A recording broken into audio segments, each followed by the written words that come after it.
오늘 숨을 쉬는 것 항상 우리가 저희를 작별하고 행선하여 바로 곳으로 가서 이튿날 로도에 이르러 거기서부터 바다라로 가서 베니게로 건너가는 배를 만나서 타고 가다가 구브로를 바라보고 이를 왼편에 두고 수리아로 행선하여 두로에서 상륙하니 거기서 배가 짐을 풀려함이라. 제자들을 찾아 거기서 이레를 머물더니 그 제자들이 성령의 감동으로 바울더러 예루살렘에 들어가지 말라 하더라. 자, 여기 보면 이제 바울의 사역이 연속되는 것을 볼 수가 있는데 20절에 지난번 말씀 전갈 때에 20장 23절에 보면은 오직 성령이 각 성에서 내게 증거하여 결박과 환난이 나를 기다린다 하시나 아멘. 달려갈 길과 주 예수께 받은 사명 곧 하나님의 은혜의 복음 증거하는 일을 마치려 하면은 나의 생명을 조금도 귀한 것으로 여기지 아니하노라 라고 바울은 지금 이방 지역의 사마리아에서부터 해가지고 쭉 전도 여행을 다닙니다. 그 지역은 우리가 지금 우리 지금 그 지역들은 아마 유럽 그쪽에 소아시아 지역에 다니는 지역들은 뭐 많지요. 마게도냐로부터 해가지고 히랍으로 드로아에서 또 밀레도로 밀레도에서도 에베소로 이렇게 바울 다니면서 그 주변 소아시아 쪽으로 이렇게 복음을 전하면서 이방인들 전도할 때는 굉장한 역사가 일어납니다. 어떤 역사일까요?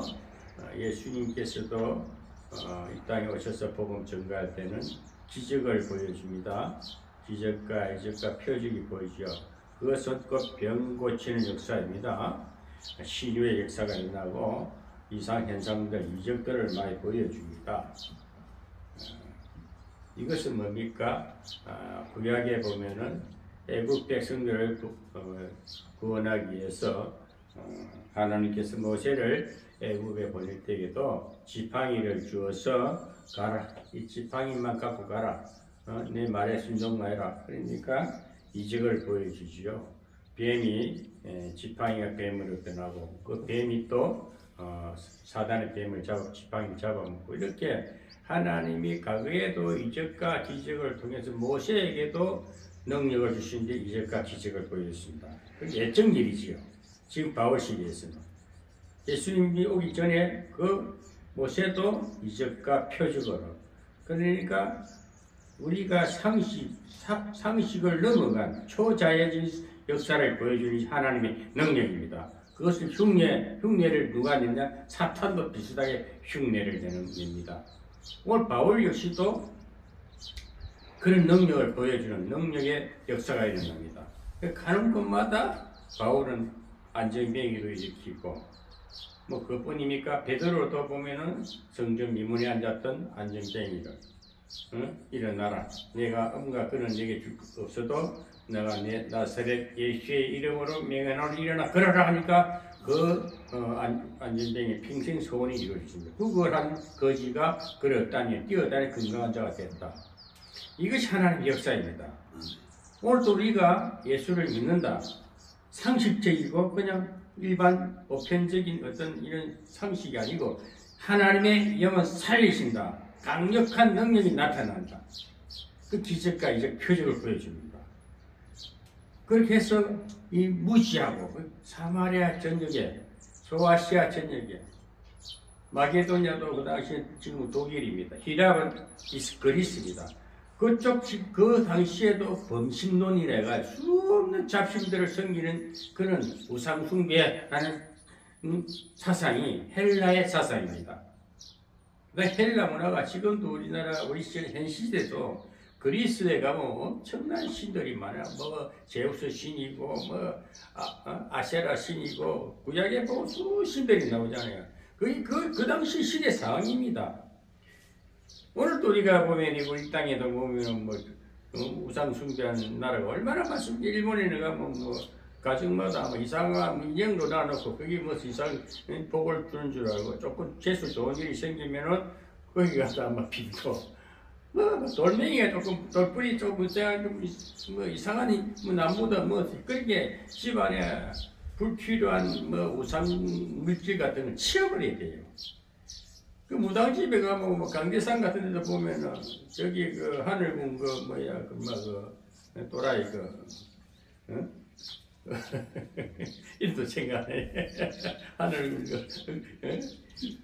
그걸 가면 이상하게 뭐 부처상이 화려하게 강대상에 뭐 고다 뭐 이상한 그림 같은 거 많이 넣으면 안 돼. 간결해야 돼요. 하나님의 성전은. 오늘날 교회다 보면은 뭐 유튜브 같은 데 보면은 강대상 앞에다 뭐 과일을 쫙다 갖다 놔요. 제가 그런 걸 많이 봤거든요. 옛날에도 그런 쪽에서 막 일을 했어요. 뭡니까? 성전에 너무 뭐 제사상 살 이런 거 올려놓는 거 그게 우상숭배예요. 휴예요. 성전에는 십자가만 딱 있고 강대상만 있고 간단한 예배, 요즘에 예배 도구가 있습니다. 옛날에는 예배, 제사를 드릴 때는 전부 기구 성물이 있었잖아요. 잔도 있고, 의상도 있고, 향단도 있고, 다. 그게 구약은 모든 형식을 갖췄습니다. 신약에 가서는 그것을 폐했다 그래요. 예수님이 십자가로 거기다 주님이 제물을 대면서 다 폐해준 거예요. 그런 의식이 필요 없어요. 오늘 또 보면은 그렇게 하는 데가 감리교죠. 그렇게 말해요. 율법주의죠. 아직도 복음의 옷을 제사법이라는 것을 너무 화려하게 하는 거 아주 좋지. 보기에 어지러 정신적으로 산만해. 그러니까 사마리아 지역이고 바울이 복음을 전한 그 시대는 주님이 빛으로 와도 너무 어두우니까 빛으로 온 거 아닙니까? 밝히려고. 예? 생명으로 빛으로 오신 거 아닙니까? 그런데 사람은 못 알아보는 것이지. 주님은 그래서 주님도 기적과 이적을 보여주고 살리는 역사. 그 다음에 바울도 베드로도 전부 주님이 하신 사역 그대로 성령이 임해가지고 똑같은 역사가 일어납니다. 바울 역시도 똑같은 역사를 했습니다. 그러니까 가는 곳마다 복음 전하는 건데 너무 이방 족속들은 무지하니까 그게 우상 숭배 지역이야. 모르니까 하나님 확실히 모르니까 확실히 증거하기 위해서는 그리고 그 당시의 사상 문화가 뭡니까? 우상 숭배는 필연적이고 그 다음에 복음을 전하는 자 유대 백성들은 뭡니까? 유대교 신자들은 늘 율법적인 잘했어. 하나님 앞에 어렵게 했어. 인간이 어렵게 해서 하나님을 기쁘게 해준다. 지금도 그런 사상이 팽배해요. 하나님을 기쁘게 해야지. 하나님을 기쁘게 해야지. 인간이 아무리 하나님을 기쁘게 할 수가 없어요. 왜? 우리는 어둠의 존재란 말입니다. 때묻은 존재란 말입니다. 제약된 존재가 아무리 회복이 안 돼요. 구름탱이 빠진 사람 흙탕물에서 헤매는 아우성이는 될지 몰라도 기쁨이 나오지 않습니다. 그래서 하나님 은혜는 우리 부원받아야 되고 시침받아야 됩니다. 그게 십자가 사건 아닙니까? 아담의 죄가 십자가로서 깨끗이 시험 받는 것은 은혜. 하나님 세상이 어둡구나. 주님이 가니까 그 귀신들이 막 도망가잖아요. 귀신들이 먼저 알아보잖아요. 도망가고 그러면서 막 가니까 새로운 역사가 많이 일어납니다. 이런 형광등 불 태양빛이 아니고 하나님의 은혜의 빛은 육안으로 안 보이지만 거기 나가는 이 보이지 않는 빛은 생명의 빛이기 때문에 그 주변이 밝아질 수밖에 없어요. 그 성령 정말 기도 많이 하고 하나님 말씀 언제 선자들 가면 역사가 일어나야 되는 거예요. 변화가 일어나야 되는 거예요. 귀신이 막 떠나가는 소리가 막 소리 비명 지르고 나가는 소리 들려야 됩니다. 그것이 진짜 능력 받은 자입니다. 바울은 그런 능력을 입은 거예요. 왜? 바울을 하나님이 깨뜨리신 이유는 뭡니까? 워낙 사상이 율법주의 사상이니까 의식으로 행위로 잘해서 하나님 앞에 잘 보여서 그래야 상을 받고 구원받는다 이렇게 산다는 생각이 그게 오늘날 그 당시 사상 그 문화권이 그래요. 그 제약에 딱 물들면은 빛을 체험하기 전에는 별로 의식적인 예배를 드립니다. 그러니까 우상 숭배하는 사람들이나 그냥 세상에서 별다를 바가 없어요. 그것이 무대주의자들, 율법주의자들, 모세오경, 법을 잘 지켜야 산다는 것이 성경 전체를 말하는 것입니다. 구약 성경은 전체를 그 당시에 구약 성경밖에 없었지 않습니까? 구약 성경 전체를 어둠의 책이야, 헤매는 책이야. 뭐 희미한 별이 가려져 가지고 방향이 뚜렷지 않아. 이리 가야 저리 갈까? 여기 하나님인가? 저기 하나님인가? 요 기도 저 기도 이게 저게 막 다니 본들 하나님을 체험적으로 못 만나니까 헤매는 것이 구약 전체를 말하는 겁니다. 그런데 오늘 또 우리나라가 우리 신자들이 예수 믿는 하나님의 예수 복음 한데도 별이 가려져 입만 딸싹딸싹하고 행위를 늘 잘해려고 하고 주님 도와주세요. 내 죄가 많았어요. 그럼 죄를 벗은다지고 늘 죄 타령하고 있는 거예요. 얼마나 답답해요. 하나님 빛을 비치는데도 의식이 매인 자들은 아직도 캄캄한 게 헤매는 겁니다. 제가 요즘 복음이 깨달아지니까 제가 왜 목회자들 잘 안 만나냐? 만날 필요가 없는 거예요. 만나면 복음의 소리가 율법적인 행위를 잘해서 복음 천국과 잘해야 하나님 기뻐할 것이다. 그걸 내린다야 돼. 왜 빛을 체험하지 못해서 그래요. 바울이 그런 사람이었거든요. 바울이 철저히 율법주의자였고 가말리엘 문화에서 아주 그 집안에 가말리엘이라는 사람은요 율법의 법학자입니다. 엄청난 완벽주의입니다. 그런 가문에 자라서 얼마나 율법에 대해 젖어들었습니까? 복음이 먼저 철저히 부인하고 오히려 스테반이 돌에 맞아 죽을 때에 오히려 당연하다 생각하고 오히려 그 옷을 갖다가 던져버리고 그렇게 부학자였고 배신자의 배반 한마디로 그렇게 완벽한 율법주의자 하나님께서는 다메섹 도상에서 바울을 확 성령의 불을 비춰가지고 확 뒤집어서 변화 받고 나니까 바울은 이거 아니었구나. 너무너무 내가 잘못된 사고관념, 잘못된 사상에 너무 잘하려고 완벽주의 영성신학을 공부한 완벽주의 병 중의 병입니다. 결백주의, 음식도 결백주의. 깨끗하게 늘 닦고 티 하나 있으면 가려내고 그 병 중의 병이에요. 사람이 때로는 쓴 것도 먹고 단 것도 먹고 이렇게 서로 밥도 음식도 이렇게 섞어서 이렇게 비빔밥처럼 잘 소화 잘해서 건강해요. 그런데 너무 가려 먹으면 결백주 병들어요. 배석 말라가요. 늘 사람이 요시부동이야. 그리고 생활 자체가 어두워. 가난픈 연약한 그런 정도밖에 안 돼. 그래서 우리가 영성이란 것입니까? 완벽주의, 결백주의, 율법주의 이 다 병입니다. 너무 완벽하려고 너무 제 의식이 여자를 안 쳐다보고 엄난한 그 생각 안 하려고 하고 그런다고 됩니까? 아무리 내 깨끗이 한데도 안 깨끗해지요. 그 성경에 보면은 옛날에 뭡니까? 금둥이를 아무리 양재물을 닦아도 금둥이가 금둥이입니다. 피부 자체가. 우리 하나님의 은혜는 뭡니까? 하나님 빛은 속을 깨끗이 하고 하나님 의가에만면요 내 생각이 바뀝니다. 사상이 밝아집니다. 깨달음이 그동안 사람 엉터리 바울을 그렇게 깨달으니 너무 잘못된 걸 깨닫고 성령의 생명의 빛이 자기의 심령에 바뀌고 자기 모든 인격에 새로운 불과 성령의 담비 성령의 생수를 마시니까 변화가 일어나는데 새로운 피조물이 된 걸 그때 깨닫는 거예요. 그 새로운 피조물이 된 성령의 강한 체험이 있어야 됩니다. 제가 지금도 누구처럼 성경을 빡시하게 공부를 안 해도 아무리 그 공부를 해도 내가 신학 다니면서 이 성경책을 보면요 제가 얼마나 공부를 했는지 이 책이 내가 줄을 치고 아주 별거의 공부를 다 했는데도 이 책을 내가 버리지 않는 이유가 여기 내가 영혼이 실려 있어요. 그리고 성경책을 몇 개 이것도 그렇고 그런데 지금도 새로운 성경책 강의 성경책 보는데 새롭게 또 열리는 거예요. 이게 뭡니까? 성령의 조명입니다. 성령의 조명. 그 의식을 버린다. 자꾸 새로운 경험과 체험이 자꾸 나를 깨닫게 하고 새롭게 합니다. 바울은 그래서 오늘 여기 사도행전 21장은 그게 다메섹 도상에 체험받고 지금 사마리아를 거쳐서 쭉 복음을 전하도록 쭉 우상문화 지역에 복음을 전하는데 막 받아들이는 거예요. 이방인들도 복음을 잘 받아들여요. 차라리 예수 모를 교회를 안 다니는 사람들이요, 기적까지 체험하면 와, 빨리 변화받아요. 저같이 무식하고 깡패가 성령 받으니까 확 뒤집어져 가지고 그냥 쫓아왔잖아요. 세상과 뒤로 하고.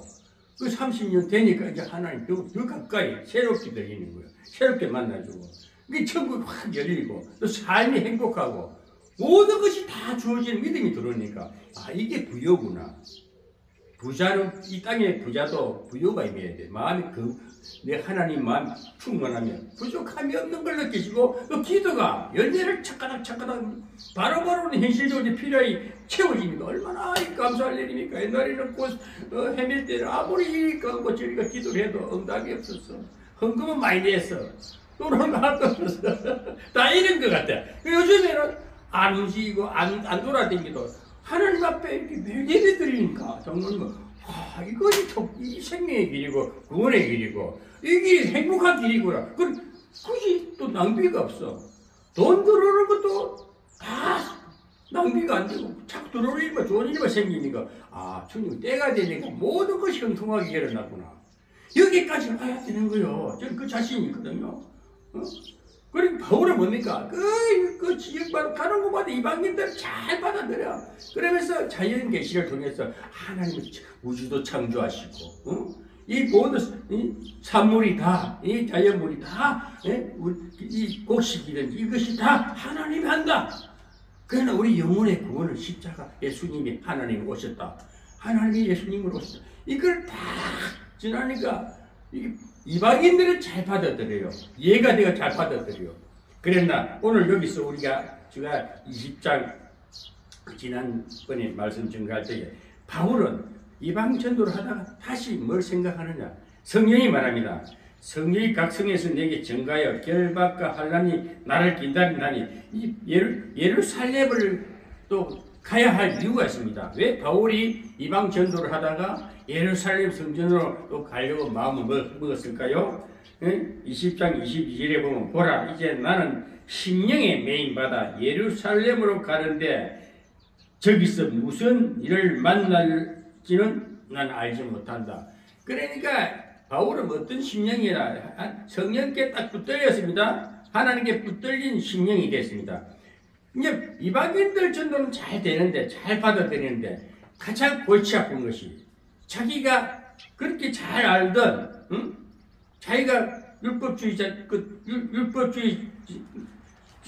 자기가 율법으로 살던 그 신앙생활을 하는 사람이 누구냐? 예루살렘 성전에, 예루살렘에 있는 그 유대주의자들 깨우치기 위해서 올라갑니다. 이게 무슨 말입니까? 유대 백성들은 율법주의고 그거 아니다 이거야. 나도 그런 사람이었는데 지금 이스라엘 예루살렘 주변에는 전부 유대주의, 유대교 성도들, 또 유대교 성도들은 뭡니까? 지독하게 바울이 복음 전하는 예수 부활 증거하는 것을 철저히 부인하고 배반하고 방해합니다. 그래서 바울은 다시 예루살렘 본부로 올라가는 겁니다. 거기는 어떤 곳입니까? 사내들인 공회라고 있어요. 철저히 거기는 공회에 불러가지고 재판하는 곳입니다. 거기 이제 예루살렘 거기인데 거기를 다시 올라가겠다 하니까 성경이 말하기에 가면은 환난과 핍박이 따를 것이다. 그런데 바울은 뭐랍니까? 벌써 성령이 말해줍니다. 올라가면 더 큰 환난과 핍박이 너를 기다리고 있다.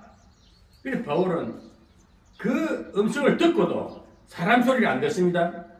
듣고도 오직 성령이 각 성에 내게 증가하여 결박과 환난 날 기다린다 하시나 나의 달려갈 길과 주 예수께 받은 사명, 나의 달려갈 길은 오직 복음 전도, 이 내가 받은 이 체험된 이 신앙을 거기에 가서 또 전하겠다 입니다. 그런 핍박과 환난이 분명히 있다. 왜? 유대교 백성들은 지금도 원수 같은 사람들이 떡 버티고 올라오기만 기다리고 있었는데 그러나 가겠다 이깁니다. 이게 저는 여기서 무슨 오늘 또 하나님께 오늘 새벽에 이걸 묵상하면서 야, 역시 바울 신앙이야. 저 역시도 우리가 지금 이방인 전도도 해야 됩니다만 지금 이 시대를 보면요, 율법주의자들, 예수, 너무 의식적이고, 목사들, 교회들, 전부 다 지금 보면 뭡니까?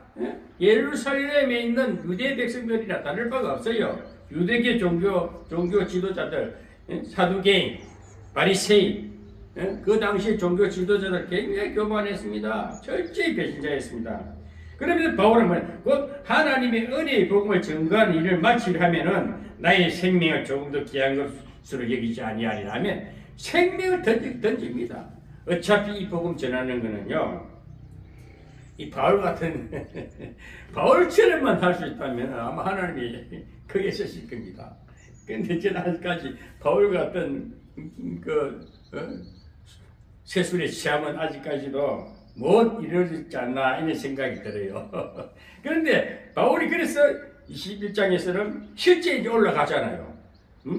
올라가기 전의 일인데 21장 1절에 보면 우리가 제일을 작별하고 행선하여 바로 곳으로 가서 이튿날 로드에 이르러 거기에서부터 바다라로 가서 베니게로 건너간 배를 타고 만나서 타고 가다가 이제 쭉 보면은 이제 바울이 가는 이제 지역마다 이렇게 그 지역 구구로라든지 로도라든지 곳이라든지 이런 동네 이름을 말하는데 이것은 이제 우리가 그런 이 로도 이건 섬입니다. 섬인데 섬을 거쳐서 이제 배를 타고 이제 가니까 섬이었어요. 또 구체적으로 그런 지역이 있었다 하는 정도만 알아야지 이걸 뭐 우리가 지리 공부할 유럽 구라파 지리아 공부할 필요는 없습니다.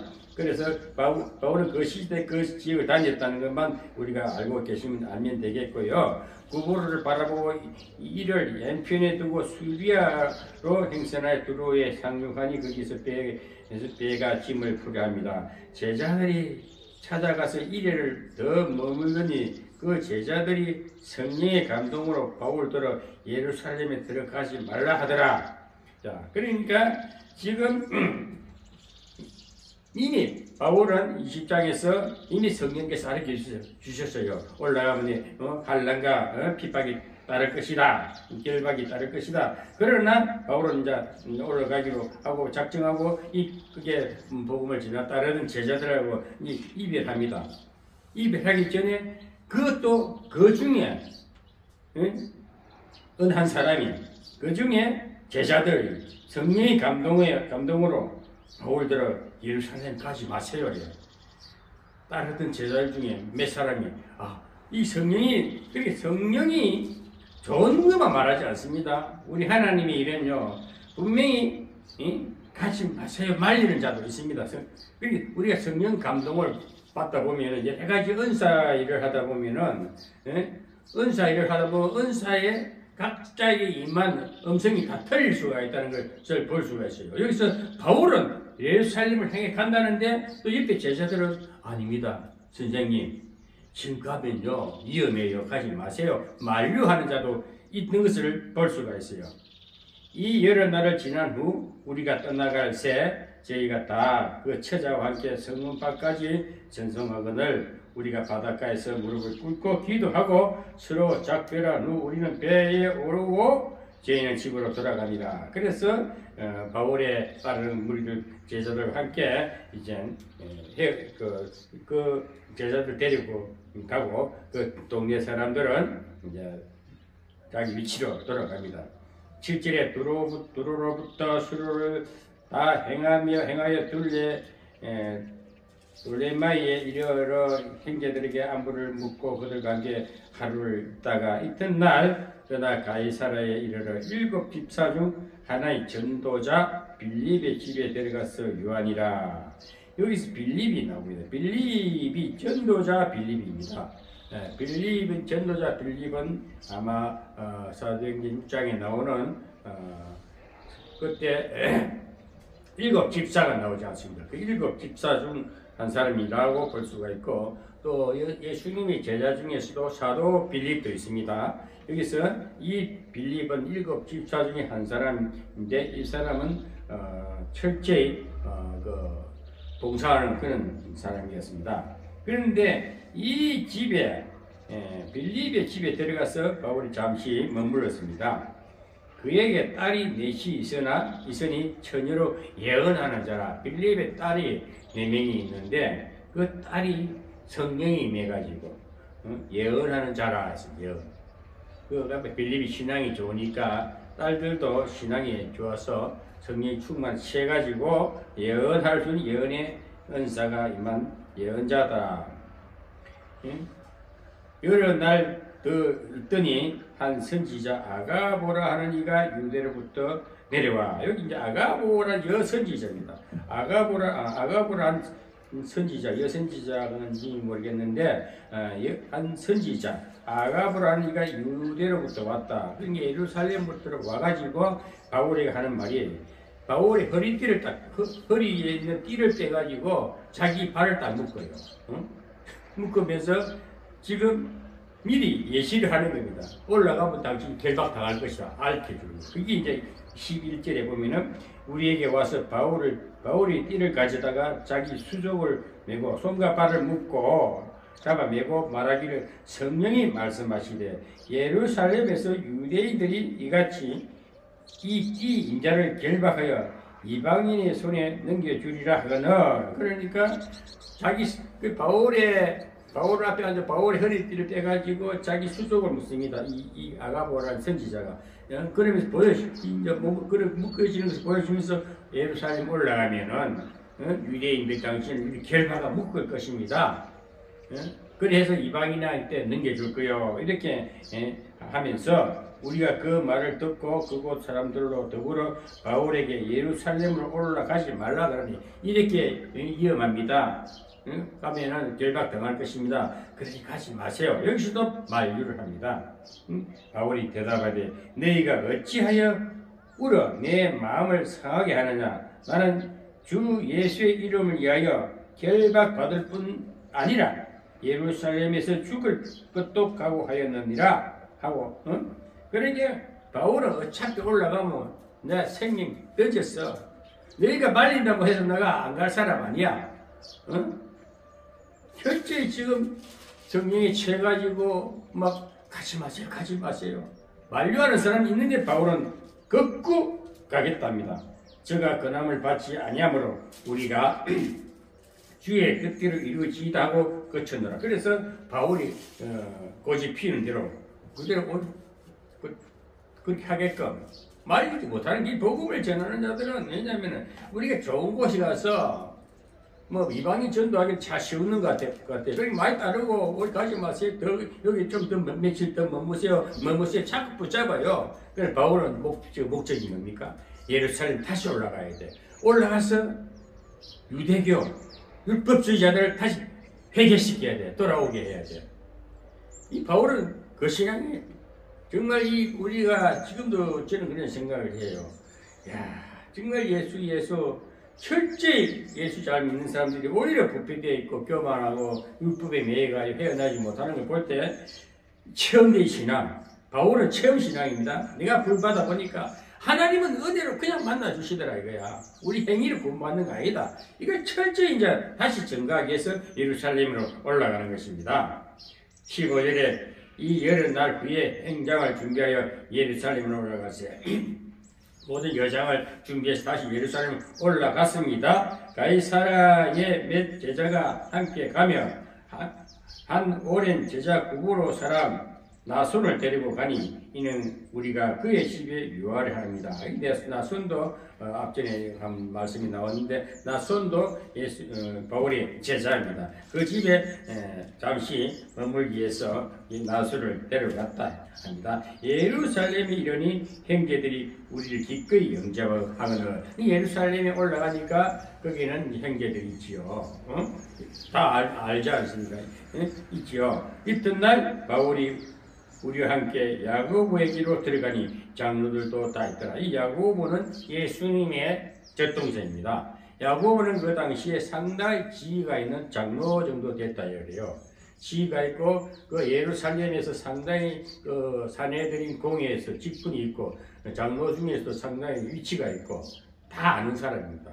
근데 야고보도 장로고 그 주변 몇몇 장로들도 있더라. 만났단 말입니다. 바울이 무난하고 하나님이 자기의 봉사로 말미암아 이방 가운데서 하신 일을 낱낱이 보아니, 그래서 이 야고보를 중심으로 해서 그 장로들 앞에서 내가 이방에 전도할 때에 하나님이 하신 일, 나를 통해서 하나님이 하신 일을 낱낱이 구한다. 낱낱이 그동안 일어난 일들을 어디 가서 어떻게 복음을 전하고 쭉 지난 일들을 장로들 앞에 이렇게 말씀을 하는 것입니다. 저희가 듣고 하나님께 영광을 돌리고 바울들을 이르되 형제여, 그래도 보는 바에 유대인 중에 믿는 자 수만 명이 있으니 다 율법에 열심히 있는 자라. 그러니까 이제 이 장로들이 하는 말씀이 바울 알겠다.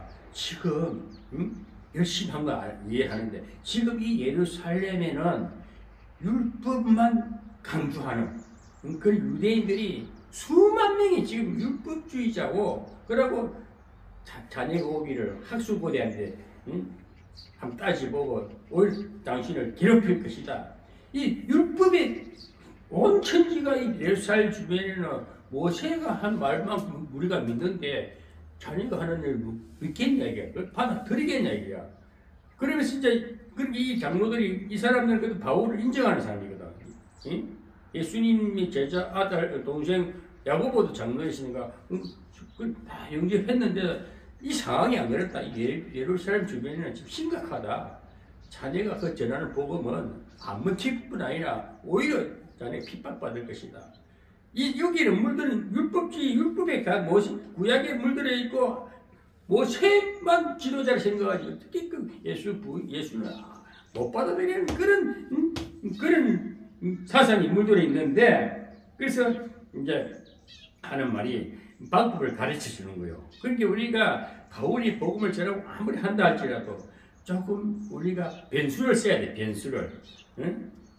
지금 율법주의자들은 뭐냐면 의식에 철저히 의식주의 아닙니까?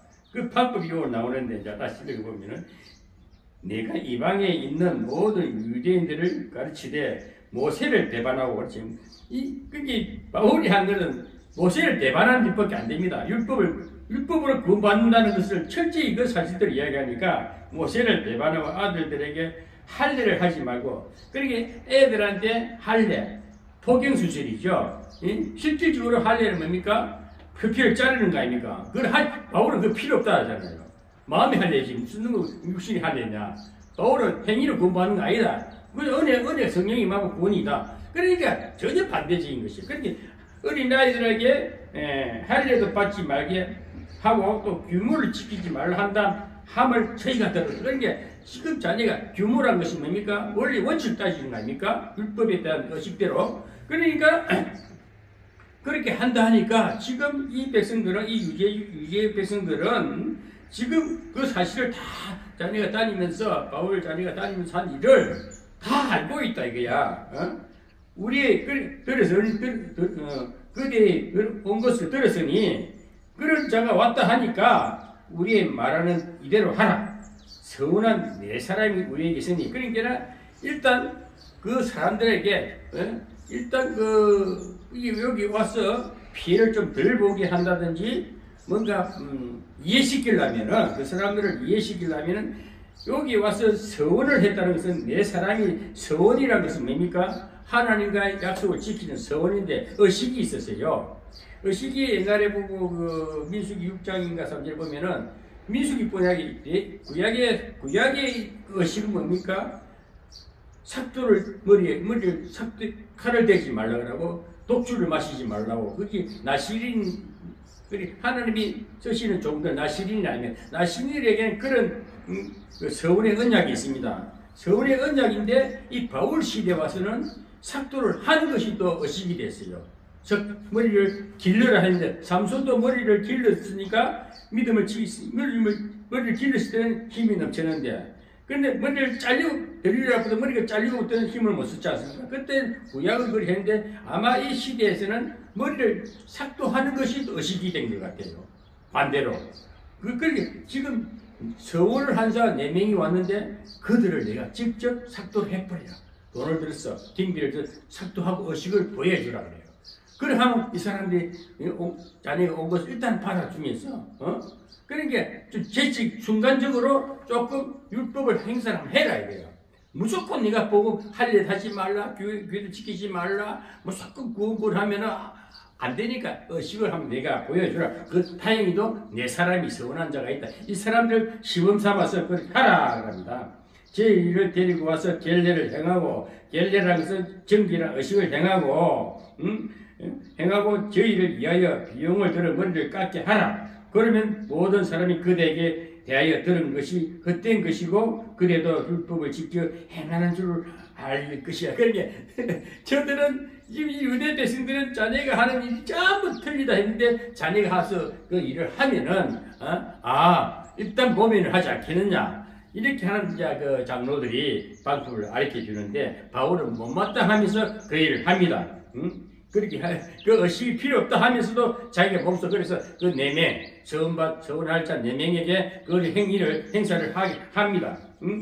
주를 믿는 이방인에게는 우리가 우상의 제물과 피와 묵매여 죽인 것과 음행을 피한 것을 결의하고 편지하였느니라. 그러니까 바울에게 복음을 전한 것은 주로 이제 구약은 뭡니까? 우리가 이방인들에게는 우상제물 먹지 말라, 목매에 죽인 것 먹지 말라, 음행한 것을 피하라. 이것이 우리가 보면 율법 중 가장 율법입니다.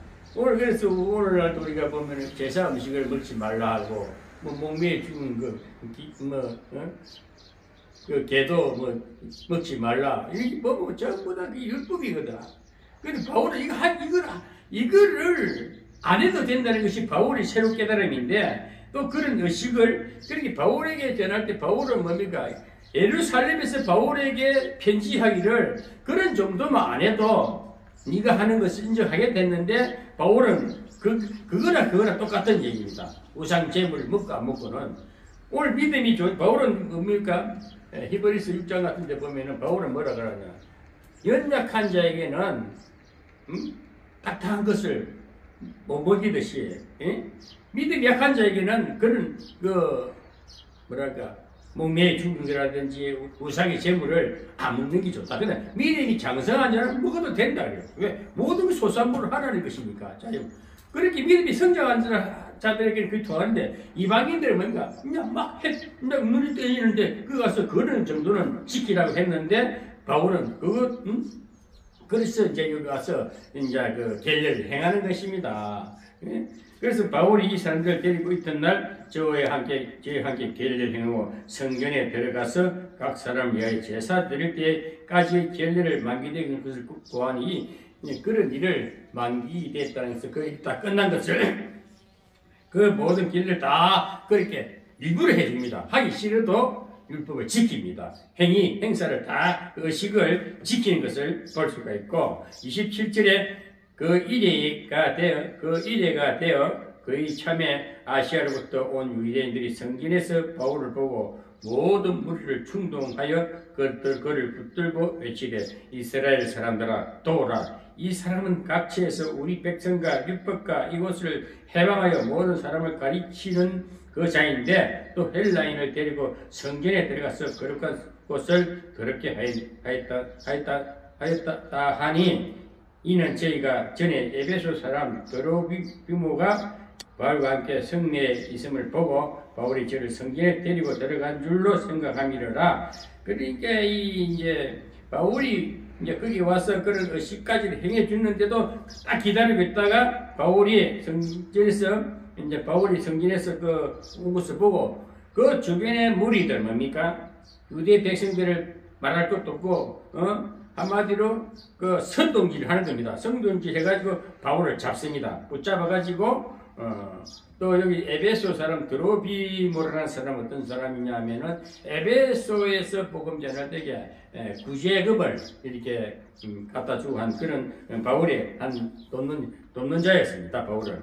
그래서 이 이방이 에베소에 있는 드로비바 같은 사람들은 현금을 가지고 성전에 들어가니까 이 헬라인이 어떻게 거룩한 성전에 들어오느냐? 그러면서 그런 것을 그것 때문에 지금 그 행위도 나쁘다 이게 바울이 한 것은 전부 다 부정하게 보는 거예요. 그러니까 이제 그 주변의 모든 사람들이 이제 온 성이 소동하여 백성이 달려 모여 바울을 잡아 성전 밖으로 끌고 나가서 문이 곧 닫히니라. 저희가 그를 죽이려 할 때에 그러니까 바울을 잡아가지고 이제 성전문에서 끌어내가지고 한마디로 심각하게 두드려 패는 겁니다.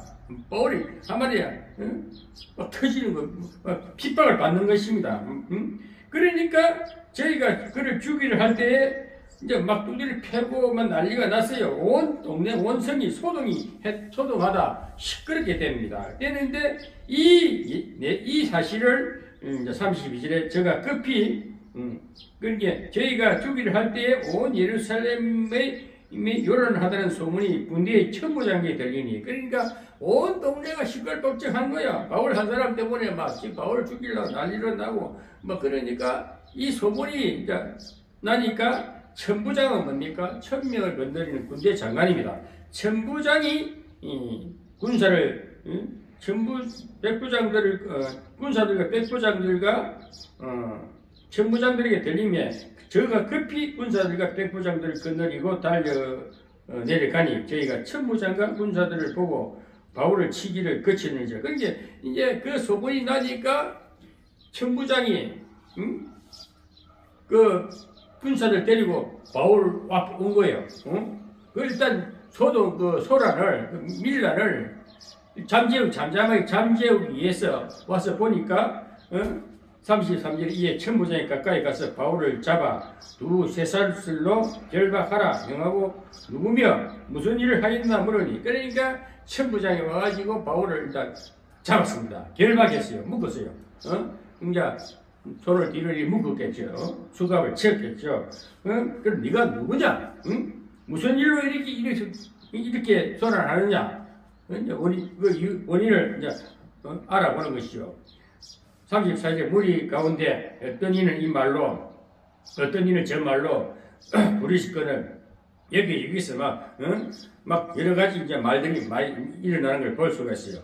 천부장이 소동하여 인하여 그 실상을 알 수 없어 그를 영문 안으로 데려가 명하니. 그래서 하도 시끄러우니까 뭐 이 말이 맞는지 저 말이 맞는지 막 너무 소란하니까 일단 바울을 영문 안으로 안으로 이제 데리고 들어가 버립니다. 바울을 이제 독대하는 겁니다. 군사들이 바울만 달랑 들고 영문 안으로 데리고 들어갑니다. 이는 백성의 무리가 그를 없이 하자고 외치며 따라갑니다. 그러니까 저 바울 죽여라, 저 나쁜 놈, 저 놈은 지금 말이야 모세의 법을 어기고 모든 의식을 다 무시하고 할례를 하지 않고 완전히 모세의 법을 어긴데 가지고 막 죽이라 합니다. 그런데 이제 그 천부장이 바울을 데리고 영문으로 데려가려 할 때에 바울이 천부장들어 이르되 내가 당신이 말할 수 있느냐? 바로되 내가 헬라 말을 아느냐? 그리 바울이 이제 붙잡혀 가면서 하는 말이에요. 천부장님, 내가 할 말을 좀 해야 되겠습니다. 나도 당신에게 할 말이 있는데 말할 수 있습니까? 하니까 네가 헬라 말을 할 줄 아느냐? 헬라 말도 할 줄 알고 바울은 히브리 말도 다 해요. 그러면서 39절에 그러면 내가 이전에 나를 일으켜 4천의 자기를 거느리고 강야로 가던 애굽인이 아니냐. 막 그런 일이 아마 4,000명을 데리고 여기서는 제가 추정 생각해 볼 때에 이스라엘 백성들이 광야에 나가가지고 엉망불평하다가 4,000명을 데리고 이제 애굽으로 다시 돌아가겠다 해서 하나님께서 그 땅이 쫙 갈라져가지고 한 4,000명 되는 백성이 광야에 죽었습니다. 그것을 말하는 것 같아요. 네가 그때 그러면 애굽에서 나온 그 백성들처럼 4,000명 끄고 돌아가려고 하던 그 놈이냐? 그 사람이냐? 바울이 가로되 나는 유대인이라 소비 아닌 길리기아 다소성의 시민이니 청컨대 백성에게 말하기를 허락하라 하니 천부장이 허락하거늘 바울이 청대에 서서 백성이 손짓하며 크게 종용이 한 후에 히브리 방언으로 말하여 가로되. 그니 바울이 끌려가면서 이제 그 천부장한테 말할 이제 권리를 받아냅니다. 그래서 자기는 유대인이라 그래요. 소업이 아닌 소업이라는 것은 아마 유대인에 소속된 사람이 아닌 길리기아 다소성의 시민단 그 바울의 고향은 그 다소입니다.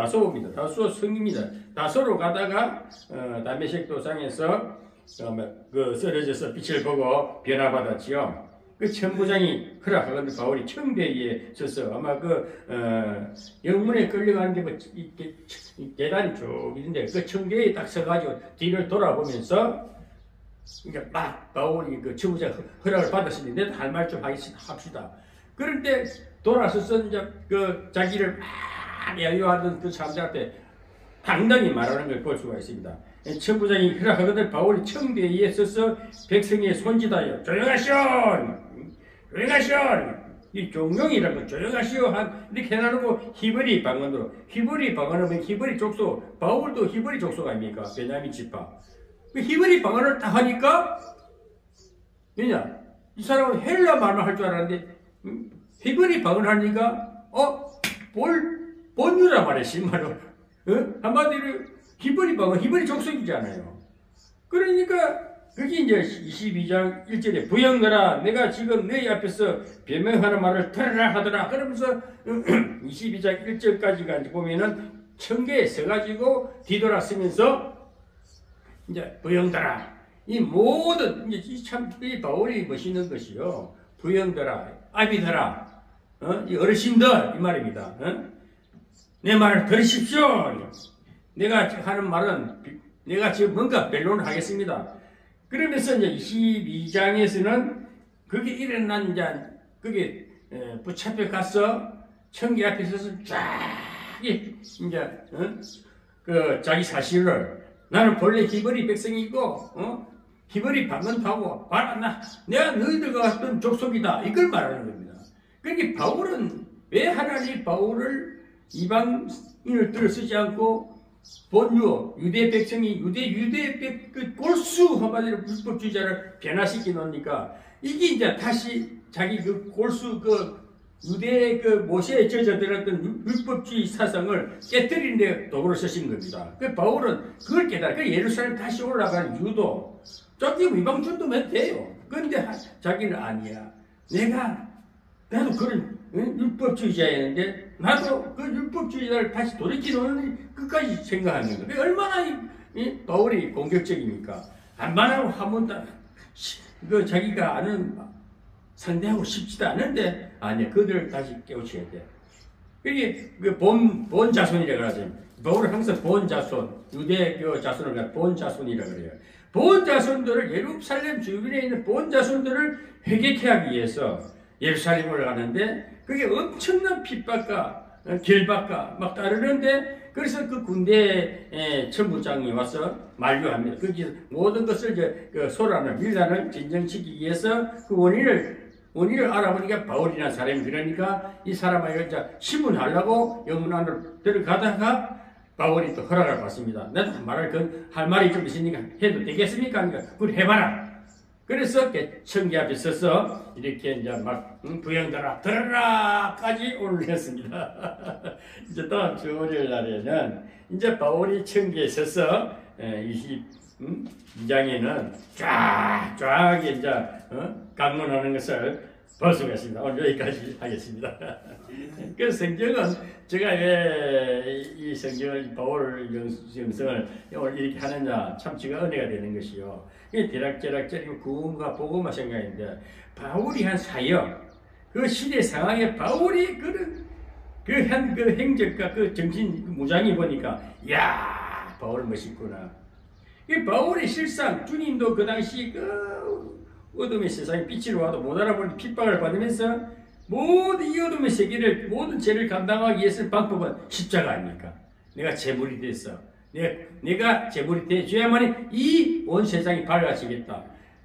그것을 이루신 것이 사랑의 완성, 구원의 완성, 율법의 완성, 주님 이루신 것을 바울은 또 그 일을 그대로 하는 것입니다. 오늘 저와 우리 장모님과 정말 이 주변에 보면요, 정말 육신으로 있을 때는 정말 힘들어요. 그러나 영적으로 자꾸 예배 드리고 성경을 무장되면은 진짜 나를 핍박하고 가까이 있는 목사들을 보면 애처롭게 보이고 안타깝게 보이고, 어떻게든 저 사람들에게 이 빛을 좀 비춰주고 싶은데, 이 사랑의 빛을, 이 생의 봉사를 해주고 싶은데, 내가 부족하니까 때로 무대 끼니까 또 피해버리고 예배를 드리는 건데, 앞으로 이 바울 영성을 가지고 앞으로 이 한국 교회 전 세계적으로도 어떤 방법으로든 참 복음이 나가려면 그 아픔과 연단과 시련, 결박, 그것도 경험한 자만이 할 수 있는 거라. 그 쉽게 복음이 전해지죠. 잘 먹고 잘 입고 평안하게, 이건 좀 아니다 이거지. 그래서 이 복음을 전하는 데 있어서는 생명의 빛을 참 빛을 보여주는 데는 그냥 쉽게 빛이 비춰지는 게 아니고, 그 생명의 빛은 고난을 겪은 것입니다. 십자가를 통과했을 때 생명의 역사가, 구원의 역사가, 그 주님이 가신 길이 어떨 때 보면 참 하나님이 하실 일이지만 그 바울을 했단 말입니다. 그 길을 가시기 때문에 오늘날 우리에게 이 서신서가, 바울이 기록된 이 편지글이 우리에게는 엄청난 생명의 말씀으로 와닿고 이것이 전해야 했다. 이 사명이 되는 겁니다. 이 사명을 가면은 하나님이 꼭 붙들어 주십니다. 심령의 메인바 붙들린 자께서 주의 나라 이 땅에 할 수 있는 데까지 주님이 쓰시는 그 순간까지 붙들려가는 저와 우리 장로님이 되시기를 우리 주 예수님이 축복합니다. 아멘.